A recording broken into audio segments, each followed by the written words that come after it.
coming out here after 30 years. Yeah, I ain't got nothing, but I'm gonna have something because I'm rich in personality, you know, and I'm rich in love. My family love me, and that's really all that counts.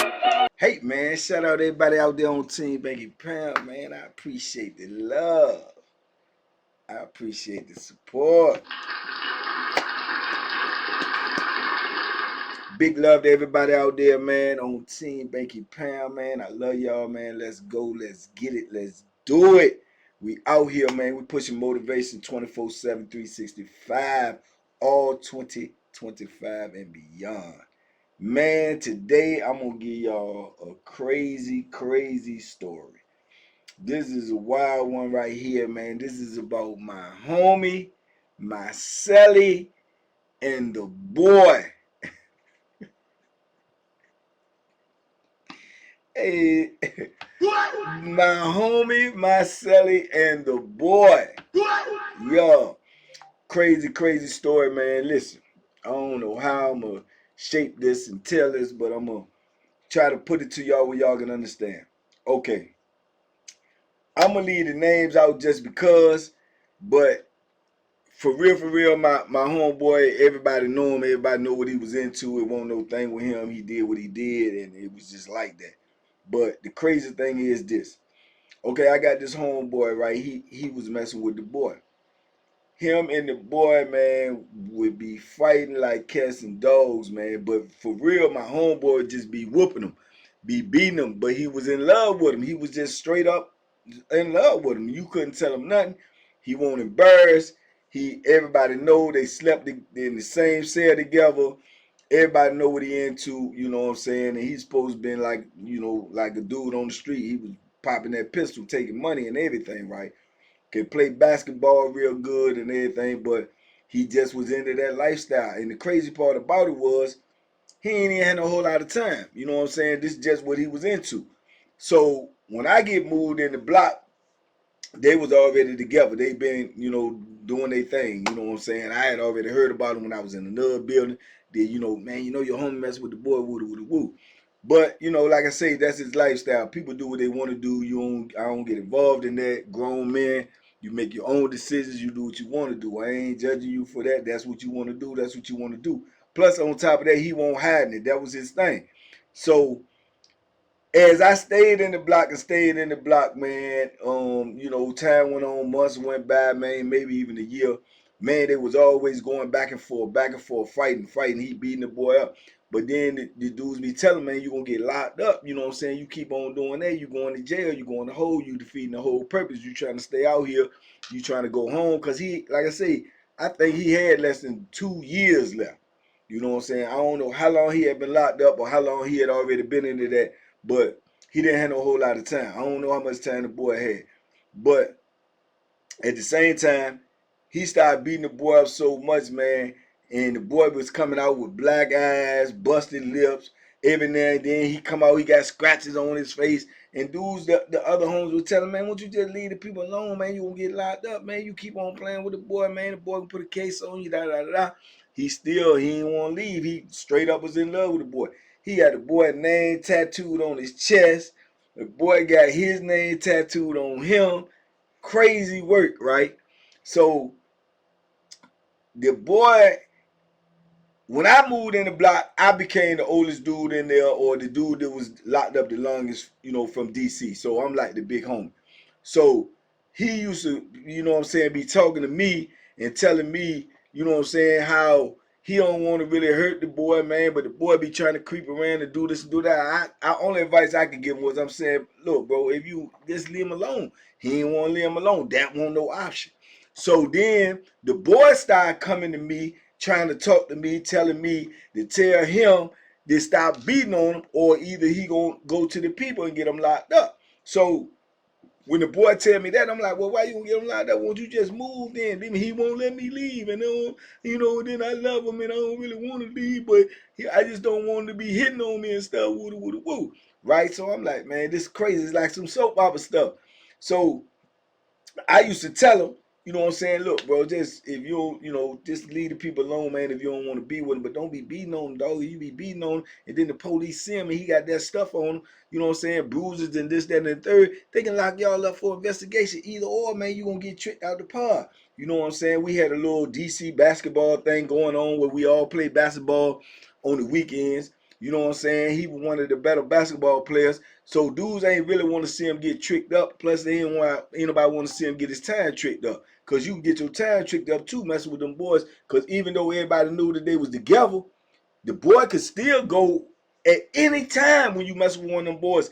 They still can go to the people and tell the people that you force yourself on them or whatever the case may be. And that's just like getting a RAPE charge, So you really playing with fire, dog. You could get really, really tricked up in this situation. And I'm trying to tell him, oh, he don't do that. I wish he would. I'll kill him. I said, you don't kill him. Yeah, I'm like, bro, you gone, man. You gone too far with this. You gone. He ain't want to listen. He'll still keep doing his thing. I remember one time we was lining up to go to commissary. And he was out there. It's because there was some other boys in the pod. So he over there talking to the other boys. So he trying to call him over there, telling them don't get involved in all that gossip. But truth be told, too, the boy had a smart mouth. He kind of act meekish and he do act girlish, but he had a smart mouth too, so he'll be saying smart, slick stuff to him. So my homeboy went over there when he was just talking to him, man, and I'm talking like, grabbed him by his shirt like that, when you heard the joke, like, man, snatched him and threw him up against the wall. Why were you right there waiting to go out for commissary? The booth right here. So the boy is pulling away from him and trying to fight him back, and he pushed him up against the wall and grabbed him by the neck and he choking him. And man, everybody looking. So we trying to make sure that the CO don't come over there looking. So I'm like, man, yo, come on, man, tighten up, man, tighten up. So I'm trying to pull him up off of him to save him. And the boy is still like talking and pushing and getting loud, and I'm pulling him away, and he like, I'm gonna F you up. Wait, you come to the cell. Go back to the cell. Go back to the cell. We ain't going to the store. Go back to the cell. So the boy like, I ain't going nowhere. I ain't nowhere. And I'm like, bro, come on here, man. So I pull him over. I said, bro, you going to jail, bro. Nah, I'm gonna F them up. Wait till they come back to the cell. I said, bro, you going to jail, bro. You going to jail and you making yourself look like a fool out here in front of everybody, man. You keep doing all this crazy stuff, man. I done told you before, man, just leave the boy alone. If you can't deal with it, leave him alone. Nah, I'm good. I'm good, big homie. I'm good. I said, no, you not, dog. You gone. You messed up in the head, bro. I'm trying to tell you, but he ain't want to listen. He ain't want to listen. Sure enough, when they go to commissary, the boy go to commissary. He don't even go there. He just go back to the cell. He walking around. He all mad, woo. So when the boy come back from the commissary, he he comes straight to my cell trying to tell me. He said, look, if I go in the cell, I'm telling you right now, if he put his hands on me, I'm going to the people. I'm going straight to the people. I'm going to tell them whatever they want to hear, and I'm going to get them locked up. I'm tired of this. I'm tired of this. He can't keep on beating on me like that. And I'm telling him, you out there in the pile with the dude, and you getting smart with him. You trying to embarrass him in front of all them dudes. You know what he going to do. You know what's going to happen when y'all go in the cell. So won't you, like I say, what is wrong with y'all, man? What y'all got going on? Why y'all got to be fighting and all of that, man? If y'all don't like each other, y'all don't want to be with each other, just leave. Why don't you just leave? I don't want to leave. I just don't want him to be hitting on me. I said, well, obviously he gonna keep hitting on you. Y'all been going through this since I've been in here, and I'm not y'all counselor. Y'all keep coming to me and getting me involved in this. I don't, you know what I'm saying? I'm trying to help y'all. I'm telling y'all now, my best advice for y'all is to separate. If y'all ain't gonna separate, it ain't nothing I can do. I can't stop this dude from hitting on you. Only thing I can do is tell him. He just my little homeboy. I'm not his daddy. You know what I'm saying? I can't make him do nothing. I can but he listen to you though. He be listening to you. I'm telling you, just tell him, just leave it alone. Don't put his hands on him. I said I can tell him. That's all I can do. I cannot make him do that. All right, we just talk to him because I ain't trying to go in the cell. I'm telling you, I can't deal with it today. So I'm like, man, this is crazy. So my Celly, he be sitting back listening and hearing all this. So he laughing and he like, man. So boom. He used to be looking at my Celly and tell me, it ain't funny. But my Celly be laughing. You know what I'm saying? But at the same time, my Celly, he really, what he be telling me, like, he don't like deal with them type of people at all. You know what I'm saying? This is what he tell. He don't deal with these type of people at all. And he got a whole rack of time to do. He all right. I've been in the cell with him now probably about a year. You know what I'm saying? I got that jack. I got that phone. You know what I'm saying? I put him down with the phone because I had been in there with him about a year. At first, I was hiding the phone from him. He didn't even know. For probably about almost 6, 7 months, he didn't know. I moved in the cell with him with the phone. But I was finessing him, getting away, you know what I'm saying? I had the phone, or when he go out, I throw the cut up and I use the phone when he ain't in there. He like to stay out in the pod, play cards, be all with his homeboys or whatnot. So I was playing past him because I couldn't really trust him. I didn't know if I could trust him. But later on, I felt like he was a solid dude. He was he was young, you know what I'm saying? He was from out in the area that I'm in now. He was from the 757. So I'm like, boom, man, young and I'm gonna let him know. So when I did end up letting him know, you know what I'm saying? It was cool because now I could use the phone a lot more because now I got somebody to look out. He can look out. I started letting him use the phone. He started, connecting back with his old girlfriend or this person or that person. You know what I'm saying? He started trying to shake out and make moves and make stuff happen, because he had some homeboys that was out there that could get at some people. So it was beneficial. You know what I'm saying? And then, like I said, push came to shove, he was like, boom, if they find the phone, he'll take the case. You know what I'm saying? Because he got a rack of time. He know I'm under the old law. I'm trying to make parole. He ain't going to get out till he get out. When you got time doing the 85% jump and you already, you know what I'm saying, came in after 96, whatever time you got, that's what you got to do 85% of that. And to my understanding, I think he had like 60, 70 some years. So he got a long way to go. You know what I'm saying? You do the math to 85% of 60 some years. So this is where he at, and he ain't in his bit number like 5, 6 years. You see what I'm saying? So he was like, I take the case, man. You know what I'm saying? They can't do nothing to me, which they really can't. You know what I'm saying? But a dude like me, if I get caught with the phone and I'm under, you know what I'm saying, the old law, man, the chances of me, you know what I'm saying, making parole that year or the next year after that or woo is gonna be slim to none. So that was the whole dynamic. So once I let him know that and I started letting him use the phone, we came to that understanding. But as far as the boy coming to the cell, he used to be laughing and joking with the boy. So that started a rapport with him and the boy saying stuff to each other, right? But that's under the radar. I ain't even really paying attention to it because it was like he laughing because it's like a soap opera. Man, he like, man, they think you, they think you, their counselor or something, or you Morals. So he was getting the joke out of, but it did kind of like seem like that because that's all they did was bring me their problems. You know what I'm saying? And I'm like, bro, I can't, you know what I'm saying? He'll come talk to me. You know what I'm saying? But he was more or less like talking to me, telling me, man, I'm thinking about killing this man. I'm telling you, man, I'm sick, man. He playing with me, man. I'm gonna end up killing him right now. I'm like, bro, if you end up doing something like that to this boy, man, in the penitentiary, which you already indulged in some stuff that you know you ain't got no business indulged with, and you gonna let this boy take your whole life, dog, you gonna kill him. You feel like you want to kill him? I said, bro, come on, bro. Just sit back and think about what you saying. He was like, I know, man, but I'm telling you, man, I'm just, man, my feelings involved, man. I said, bro, I can't comprehend, bro. I said, bro, I can't understand that. I don't get that, you know. So he started giving me the impressions and telling me like, bro, this ain't, I know what it looked like to you because you ain't into this, but man, it's just, I mean, that's just what I do, man. He said, I ain't just come to prison and start doing this. He said, I was like doing this on the street. He said, I'm kind of like, you know what I'm saying, bisexual or whatever you want to call it, but I don't care. I ain't tripping. He said, dudes can say what they want to do. He ain't anyone really going to pull up on me and he going to rumble. Yeah, he gonna rumble. Ain't no ands ifs or buts about it. And if he had to, and he'll do that too. So that's why dudes won't really like joking on him or coming at him like that.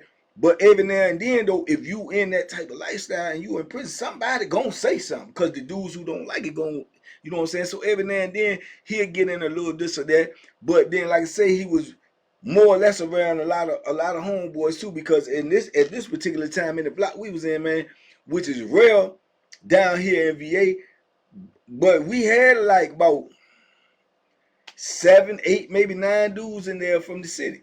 You know what I'm saying? So it's rare that you got that many DC dudes in one block. So at this time we had like 8 or 9 dudes in there. Plus we had like 3 or 4 next door. So it ain't like dudes really was gonna come at him on some real foul stuff because of the simple fact that he was in the gay lifestyle. because he was from DC and he'll fight. So and he was around a lot of DC dudes. So he was kind of like protected like that. So that was the same way. We down here we so small of a group, we gotta look out for each other. It ain't like we a gang or we clicked up or nothing. It just was understood. You know what I'm saying? If you gonna deal with any one of them dudes from the city, man, if you want the rumble, you can get a fair one, you can get a one-on-one, all that. We gonna bank you or where that city from, they gonna do it. Nah, we won't go on for none of that. You know what I'm saying? We just won't go on for none of that. And I think he played to that too. You know what I'm saying? He played to that too because he'll be, getting ready to get in something and then woo woo woo and then everybody come in and the Jonah end up getting squashed, this, that, or the third. Or he'll get on that basketball court and be balling and he be cooking dudes and dudes want to call him gay or something like that, and then that almost be starting stuff. So it just was a crazy dynamic. But my main thing to him was trying to talk to him, let him know, bro, whether I approve of what you're doing or not, that's neither here nor there. I'm telling you, don't throw your life away talking about doing something, taking the boy's life or something like that. The best option for you is to just leave, get up out the cell. Okay, you care about him, woo woo woo. Bang, don't you got a little bit of time? Then you say you can ready to go home? Yeah, I got less than 2 years, a little bit over two, but about a little bit over two. I said, well then, all right then, bro. You know what I'm saying? Even if that's what you into, go home, live your life. If you want to live like that on the street, live like that on the street. Find you somebody. What you gonna do when you go home anyway? The boy still gonna be here. You know what I'm saying? He's still gonna be here. He was like, yeah, I know, but right now though, it's just crazy for me. And I just used to be sitting there listening to him, and I'm trying to say, bro, this is when you in the penitentiary, you start thinking you losing your mind. You think you losing your mind. I'm sitting here listening to a grown man explain his woes like he talking about his wife or a woman or something, but he talking about another man. You know what I'm saying? So that's what my Celly used to be like, bro. He used to be like, bro, what y'all got going on, man? You listening to that dude, man, cry about a dude, man. And with the reality in my head, I'm like, I know. He said, then the dude, his boy, is coming to you, crying to you about him. It's like, y'all, what y'all think I am? I can't, you know what I'm saying? I can't fix y'all problems because I don't even understand y'all problems. The only thing that I'm talking about is the fighting part or trying to stop little homie from, killing him. And I used to tell the boy, I said, man, hey, bro, I'm talking about killing you, dog. You know what I'm saying? You need to get up out of there. I don't care if you say this, that I literally tell him, well, check in.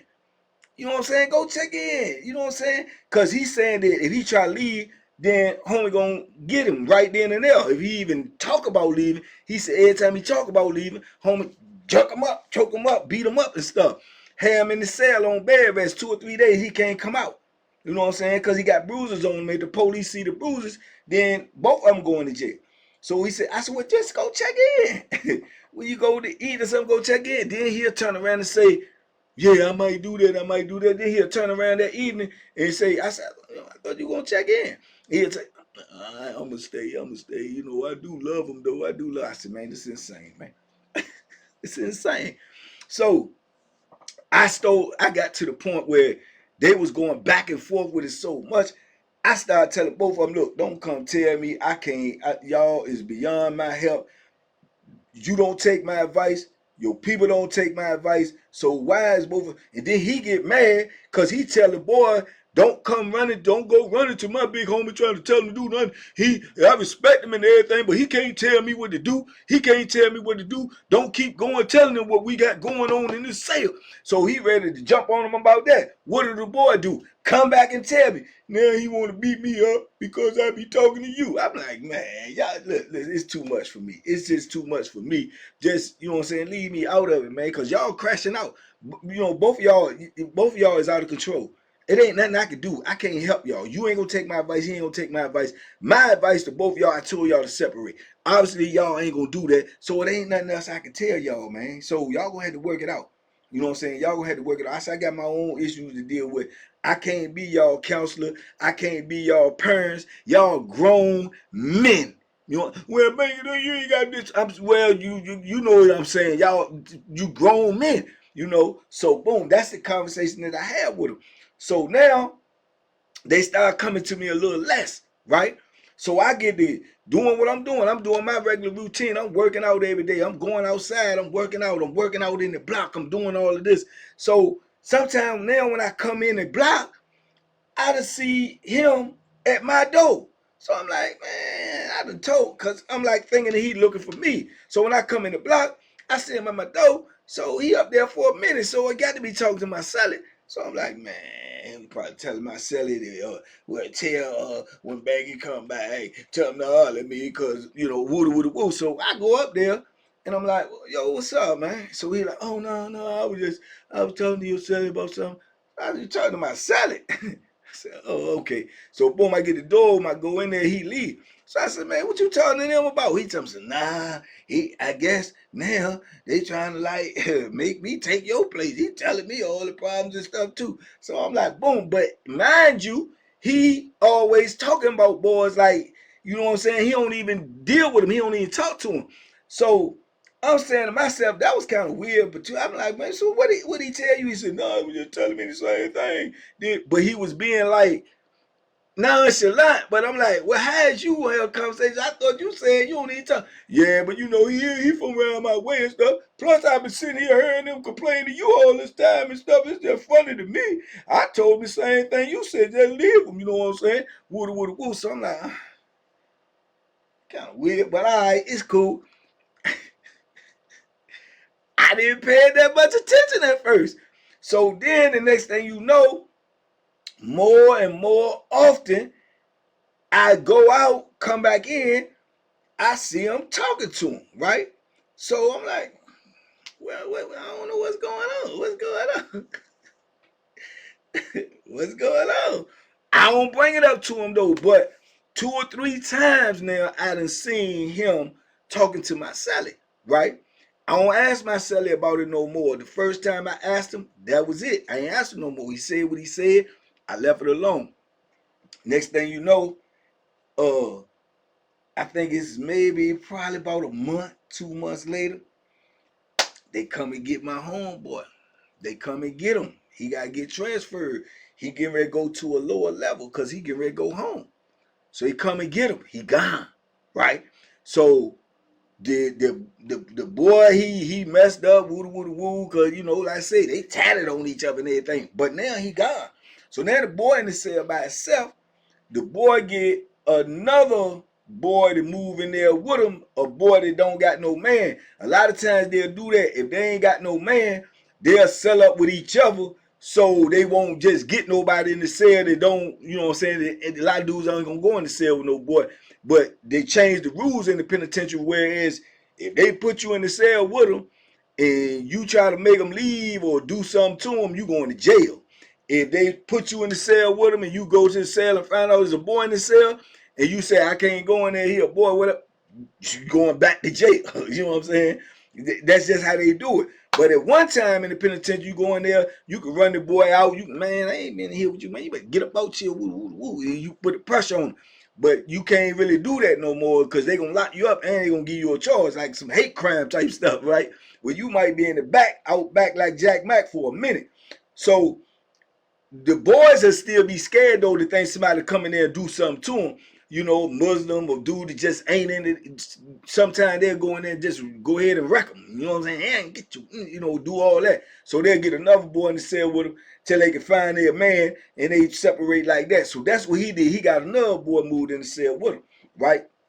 So now he got the other boy moved in the cell with him. My little homie gone. You know what I'm saying? And next thing you know, more and more often, what I see. Now, I see my Celly standing at his door when I'm coming in from wrecking stuff and talking to him at his door, standing at his door. So I'm like, this getting kind of crazy. You don't like this. You don't deal with these type of people. Now, all of a sudden, it's your homeboy and you talking to him, but you was talking to him about the same thing that I told them to stop talking to me about because I couldn't help them no more because they won't listening. Now my homeboy gone. So what you talking to him about now? And lo and behold, I find out what he was talking to him about. And it got crazy.